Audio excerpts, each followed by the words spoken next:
تو منٹو یہ کہنا چاہتا ہے ٹھیک ہے کہ جو آپ نے سوچ رکھے ہیں اصول ضابطے انہیں ایک طرف رکھیے،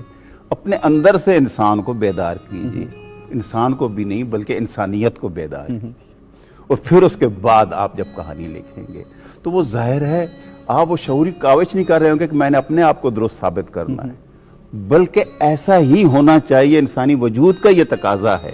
کہ یہ صورتحال سامنے آئے۔ تو لہٰذا وہ لاشعوری طور پہ جو چیزیں آتی ہیں کریٹو پروسیس کے اندر، تخلیقی عمل کے اندر، وہ اعلیٰ ہوتی ہیں، وہ ہر سوسائٹی کے اندر قابل قبول ہوتی ہیں۔